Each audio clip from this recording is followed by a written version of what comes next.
A secured credit card from Merrick Bank requires a refundable security deposit before you can use it, and that deposit usually becomes your spending limit, which makes it very different from a normal credit card where the bank is lending you unsecured money.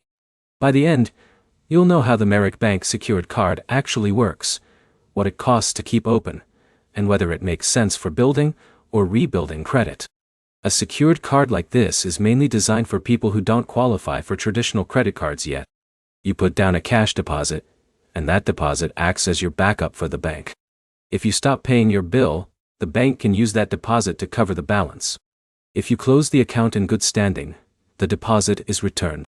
Merrick Bank reports your payment activity to major credit bureaus, which is the whole reason people use cards like this. Every on-time payment adds positive history, and missed payments do the opposite. That makes consistency more important than anything else with this type of card. Now the trade-off is cost and flexibility. Secured cards often come with fees and interest rates that are higher than standard credit cards, and Merrick Bank is no exception in that category.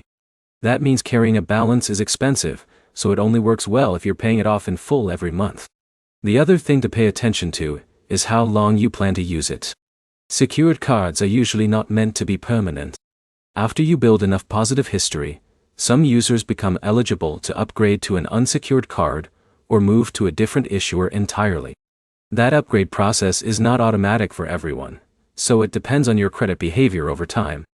Compared to other secured cards, Merrick Bank is often used by people who want a straightforward approval process and consistent reporting to credit bureaus.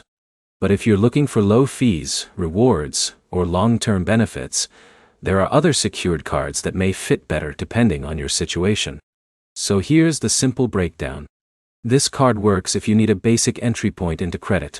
It also works if you can consistently pay on time and keep balances low.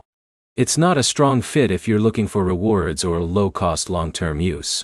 If you're considering it, focus on one thing first: whether you can comfortably tie up a deposit and still pay the balance in full every month. Like and subscribe for more clear breakdowns of credit cards and credit building tools without the confusion.